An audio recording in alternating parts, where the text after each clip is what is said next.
people. And we are losing them more and more each year. We spend an inordinate amount to educate our children, and as soon as they are able, they leave the town in Hamden. They cannot afford to come back.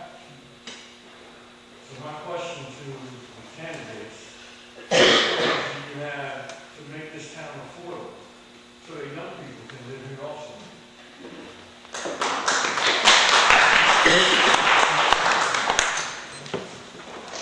When you speak of affordability, that really is a broad question, and I think as it relates to the town, you're really talking about taxation, and that's certainly something, a governmental function. Now, affordability could also mean housing and rents, and that sort of thing, but taxation also influences rent. If the taxes go up, the landlords that own rental properties are going to pass those increases along to the renters, so there is a direct effect in the taxes and its impact. The number one issue facing the Hamden voters this period, and it continues to be the same issue over and over again, as I walk the neighborhoods and people tell me, it is about taxes. They feel that spending has gotten out of control. The budget has increased over $20 million in the past 4 years.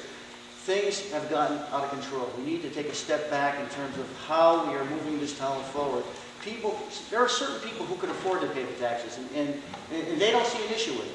But for the people who can afford the taxes, there's many more that cannot, and they are pleading with me. When I go around the neighborhoods, they're pleading with me. If you don't control the tax situation, I may have to sell my house. My house isn't worth what it needs to be because the taxes are so high. And on and on and on it goes.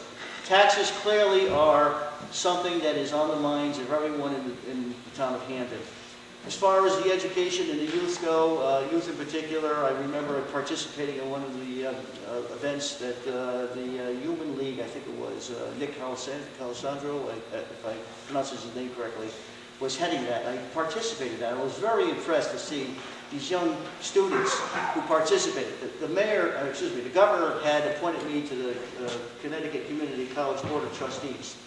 And in the Manchester Community College, they set up a high school. This is a beautiful thing. And it shares a facility with a community college so that the kids could go back and forth from a high school environment into a college environment.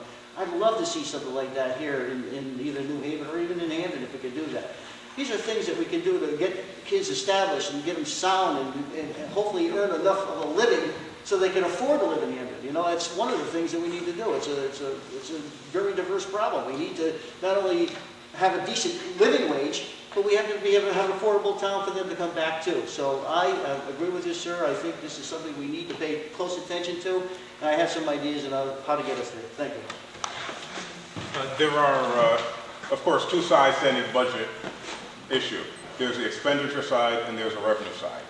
Now, if your taxes go from $3,000 a year to $4,000 a year, that's one thing. But if you're only making $18,000 a year on the front end, you're not going to be able to afford any one of those. So, 4,500 plus or minus Yale employees live in this town. We have got to be engaged with the university in making sure that employees get salaries that allow them to stay in town. Southern Connecticut employees the same way.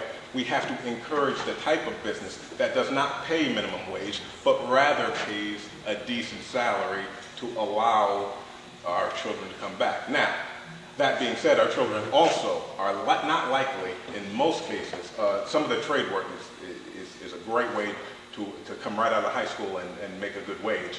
But in this depressed economy, there's not a lot of that going around. We had a gentleman at the council meeting the other night who indicated that since October, he's worked 36 days this year. That's not going to do it. So what we need to do is we also need to provide our children the tools in the schools and outside the tools. We're very fortunate to have an energetic youth services coordinator who understands that youth development is not about basketball.